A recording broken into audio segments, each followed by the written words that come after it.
নমস্কার বন্ধুরা, আমাদের ইউটিউব চ্যানেলে সুস্বাগতম। আমি এই মুহূর্তে ইকো পার্কে রয়েছি। চলুন আজ আমি আপনাদেরকে নিয়ে যাব ইকো পার্ক সোলার পার্কে। ইকো পার্কের যে অফিসটি রয়েছে, অফিসের সামনেতেই এই লেকটি রয়েছে। লেকেতে প্রচুর মাছ দেখা যায়। আমরা দূরে আইফেল টাওয়ার দেখতে পাচ্ছি, পরিষ্কার করে দেখা যাচ্ছে না। এটি সোলার ডোমের ঠিক অপোজিট সাইডে অবস্থিত। পার্কের চারদিকে দেখতে পাচ্ছি প্রচুর সংখ্যক মানুষ রয়েছেন। এখানেতে শীত, গ্রীষ্ম, বর্ষা সবসময় মানুষ ঘুরতে আসেন। আমরা সামনে দেখতে পাচ্ছি মানুষ খাবার দাবার দিচ্ছেন এবং মাছগুলো মাঝে মধ্যে জল থেকে উঠে আসছে। চ্যানেলটিতে নতুন হলে চ্যানেলটিকে সাবস্ক্রাইব করে আমাদের পাশে থাকুন। ভিডিওটি সম্পূর্ণ দেখুন, পছন্দ হলে অবশ্যই একটি লাইক করুন। সামনেই রয়েছে eco park village. Eco park ভিলেজের পাশে রয়েছে এই সোলার ডোমটি। আমরা সোলার ডোমের ভিতরের অংশে রয়েছি। সোলার ডোমের ভিতরের অংশে মাঝে রয়েছে একটি সূর্যটি সবসময় লাল হয়ে জ্বলছে। আর সোলার ডোমের ভিতরের অংশে এইভাবেই প্রত্যেকটি ফ্লোরে যাওয়ার জন্য রাউন্ড দিয়ে সিঁড়ি রয়েছে। আমরা নিচে যে পাওয়ার প্ল্যান্টের যে প্রজেক্টটি রয়েছে, পাওয়ার প্ল্যান্টের প্রজেক্টটি উপর থেকে আমরা দেখতে পাচ্ছি। বিভিন্ন সায়েন্সের মডেল এখানে রাখা রয়েছে। একদম গ্রাউন্ড ফ্লোরেতে স্ক্রিন রয়েছে। স্ক্রিনের থ্রু দিয়ে দেখানো হচ্ছে সমস্ত প্রাকৃতিক বিপর্যয়ের কাহিনী। আমরা একটি উইন্ড ফ্যানের বড় ব্লেডকে দেখতে পাচ্ছি। সবাই এইভাবেই রাউন্ড করে রাস্তা দিয়ে হেঁটে উঠতে থাকে। সামনে আমরা স্টিভ জবসকে দেখতে পাচ্ছি। স্টিভ জবস দাঁড়িয়ে আছেন, তার নামটি এবং কোম্পানির নামটি এখানেতে রয়েছে। স্টিভ জবসের মূর্তিটি আপনাদের কেমন লাগছে কমেন্ট করে জানাতে ভুলবেন না। আপনাদের কমেন্টের অপেক্ষায় রইলাম। এখানে পাশেই রয়েছে দুটি থিয়েটার, একটি ডান দিকে রয়েছে, একটি বাম দিকে রয়েছে। আমরা প্রথমে ডান দিকের অংশে যে থিয়েটারটি রয়েছে সেই থিয়েটারটি দেখে নেব, তারপর আমরা বাম দিকের অংশে যাব। এই ফ্লোরেতে কি দর্শনীয় আছে সেগুলো এখানেতে পয়েন্ট করা রয়েছে।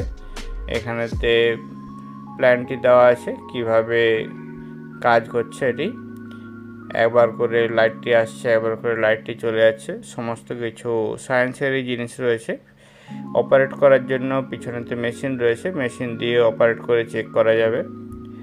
ঝকঝকে পরিষ্কার পরিচ্ছন্ন। প্রায় 2000-এর বেশি সোলার প্যানেল দিয়ে তৈরি এই সোলার ডোমটি।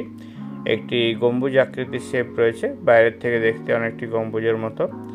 এখানে শোটি চলছে। শোতে দেখানো হচ্ছে আগামী দিনে কলকাতা কেমন হবে, কলকাতাতে কেমনভাবে জিনিসপত্রের পরিবহন হবে। দেখতে পাচ্ছি আকাশেতে ড্রোন উড়ছে, ড্রোনে করে জিনিসপত্র এক জায়গা থেকে অন্য জায়গায় নিয়ে যাওয়া হচ্ছে।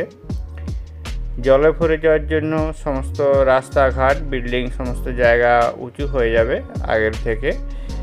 আর ড্রোনে করে সমস্ত জায়গায় মালপত্রের পরিবহন হবে। ভবিষ্যৎকে বিজ্ঞানের মাধ্যমে এখানে তুলে ধরা হয়েছে। নতুন ধরনের আর্কিটেকচার দেখতে পাচ্ছি আমরা। সামনে দেখতে পাচ্ছি হাওড়া ব্রিজ রয়েছে, নিচে রয়েছে তার গঙ্গা নদী। দূরে দেখতে পাচ্ছি অনেক বড় বিল্ডিংয়ে ভরে যাবে। বিভিন্ন আর্কিটেকচার, বিভিন্ন শেপের বিল্ডিং আমরা দেখতে পাচ্ছি। এটি ভবিষ্যৎ আমাদের কলকাতার। ভিডিওটি কেমন লাগছে কমেন্ট করে জানাতে ভুলবেন না। আপনাদের কমেন্ট আমাদের জন্য খুবই গুরুত্বপূর্ণ, পরবর্তী ভিডিও বানানোর জন্য অনুপ্রেরণা দেয়। আমরা স্ক্রিনের মধ্যে দেখছি আগামী দিনের কলকাতাকে। দেখতে থাকুন, সঙ্গে থাকুন।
আমরা এখন দেখছি আগামী দিন কলকাতা কেমন হবে সেই সমস্ত একটি বৈজ্ঞানিক রূপ, যেখানেতে বিভিন্ন জিনিসকে তুলে ধরা হচ্ছে, বিজ্ঞানের বিভিন্ন জিনিসকে তুলে ধরা হচ্ছে।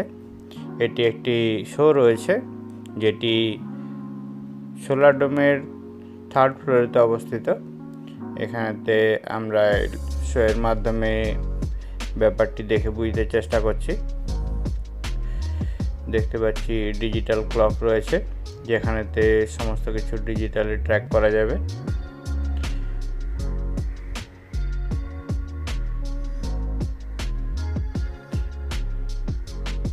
আগামী দিনে ট্রান্সপোর্ট কেমন হবে সেটি আমরা দেখতে পাচ্ছি।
এই মুহূর্তে আমরা শোটি দেখি বেরিয়ে যাচ্ছে আস্তে আস্তে। ভিতরের অংশটি অন্ধকার রয়েছে শোটি চলার জন্য, বাইরের অংশতে আলো রয়েছে। চারিদিক ঝাঁ চকচকে পরিষ্কার পরিচ্ছন্ন। এখানেতে একটি হেল্প ডেস্কের মতো রয়েছে, যেখানেতে কিভাবে অপারেট করা হয় সেগুলো সমস্ত দেখানো রয়েছে। সুন্দর করে সাজানো গোছানো পরিষ্কার পরিচ্ছন্ন রয়েছে। প্রত্যেক ফ্লোরেতেই সিকিউরিটি রয়েছে এবং বাইরের দিকের যে অংশে সোলার প্যানেলগুলো লাগানো রয়েছে সেটি বাইরের দিকের অংশ এবং তার পাশ দিয়ে এরকম হেঁটে যাওয়ার রাস্তা রয়েছে। আমরা 3rd ফ্লোর থেকে 4th ফ্লোরের দিকে আস্তে আস্তে এগিয়ে যাচ্ছি। একটি টানেলের মতো অংশ রয়েছে, হেঁটে যেতে অসুবিধা হবে না, রাউন্ড রাউন্ড করে শেপ রয়েছে। আমরাও এগিয়ে চলেছি, চলুন আপনাদেরও নিয়ে যাই। যে সোলার প্যানেলগুলো রয়েছে, সোলার প্যানেলগুলো এখানেতে এভাবে রয়েছে, লোহা স্ট্রাকচার রয়েছে। লোহা স্ট্রাকচারের উপরে সমস্ত সোলার প্যানেলগুলো লাগানো রয়েছে। ভিতরের অংশ থেকে বাইরের অংশটি একদম অপরিচ্ছন্ন দেখা যাচ্ছে। অনেকেই দেখতে চেষ্টা করছেন। বাইরের দিকের যে লাইটগুলো রয়েছে এবং পার্কটি রয়েছে সেটি একদম হালকা করে দেখা যাচ্ছে। সন্ধে ঘনিয়ে এসছে, সেই জন্য রাত্রের আলো জ্বলে উঠেছে। আমরা ভিতরে থাকতে থাকতে বুঝতে পারিনি। প্রসঙ্গত জানিয়ে রাখি, ইকো পার্কে সোলার ডোমের এন্ট্রি ফি রয়েছে 200 টাকা করে। 3 বছরের বাচ্চাদের এন্ট্রি ফি ফ্রিতে আছে এবং বাকি সমস্ত এন্ট্রি ফি রয়েছে 200 টাকা করে। খুলে যায় সকাল 11টা নাগাদ, বন্ধ হয় সন্ধ্যে 7:30 নাগাদ। 7:30টার পর আর এন্ট্রি দেওয়া হয় না।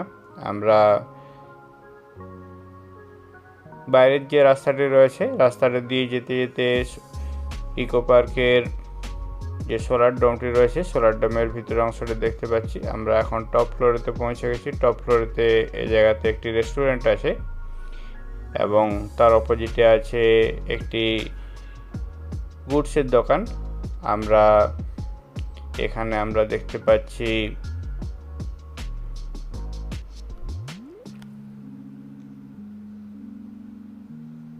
অ্যারন মাস্ককে, সাথে অ্যারন মাস্কের স্পেসশিপ রয়েছে, একটি রকেট রয়েছে। আমরা পাশ দিয়ে এগিয়ে গেলাম, দেখা যাক সামনের অংশে কি দেখা যায়। যারা একদম টপ ফ্লোরে এসে গেছে তারা টপ ফ্লোর থেকে পুরো ইকো পার্কটি ভিউ কেমন হবে সেটি তারা এখান থেকে দেখে নিচ্ছে। একটি ছোট্ট সুন্দর মেয়েকে দেখতে পাচ্ছি, রেড কালারের ফ্রক পরে রয়েছে, খুব সুন্দর লাগছে, খুব খুশ মেজাজে রয়েছে। আমরা একদম টপ ফ্লোরের টপ অংশে পৌঁছে গেছি। টপ অংশ থেকে বাইরের দিকে মাথা বার করে কোথাও কিছু দেখা যায় না। আমরা ফিউচার সিটির যে অংশটি রয়েছে, ফিউচার সিটির অংশটিতে পৌঁছেছি। এখানেতে ফিউচারে সিটিগুলো দেখতে কেমন হবে সেটি ছবির আকারে দেখানো রয়েছে। এই গোল সার্কেলের ভিতরে আমি ক্যামেরা রাখলে আপনারা বুঝতে পারবেন ফিউচারে সিটিগুলো কেমন হবে। অনেকে এখানে দাঁড়িয়ে ছবি তোলাচ্ছে। একটু খালি হলেই আপনাদেরকে ফিউচার সিটিগুলো দেখাচ্ছি। ফিউচার সিটিতে সিটিগুলো দেখতে কেমন হবে সেটি এখানেতে রয়েছে। যখন জমির পরিমাণ কমে যাবে, চারদিক জলে ভরে যাবে, তখন এভাবেই কনস্ট্রাকশন করে সমস্ত রাস্তাঘাট, ঘর বাড়ি এই ধরনের হবে। এটি আগামী 500 বছর পরে বা 1000 বছর পরে বিভিন্ন শহরের অবস্থা কেমন হতে পারে সেটি দেখানো হয়েছে। এখানে বিশেষত কলকাতার অবস্থা তুলে ধরা হয়েছে। ব্যাপারটি ইমাজিন করে আপনাদের কেমন লাগছে অবশ্যই কমেন্ট করে জানান। আপনাদের কমেন্টের অপেক্ষায় রইলাম। আমরা ফিউচার সিটি দেখছি সায়েন্স সিটিতে, সায়েন্সের সোলার হাবেতে, ইকো পার্কের সোলার হাবেতে। আমরা দেখে বেরিয়ে এলাম এই মুহূর্তে। সন্ধে প্রায় ঘনিয়ে এসছে। ভিডিওটি কেমন লাগলো কমেন্ট করে জানাতে ভুলবেন না। চ্যানেলটিতে নতুন হলে চ্যানেলটিকে সাবস্ক্রাইব করে আমাদের পাশে থাকুন। ধন্যবাদ।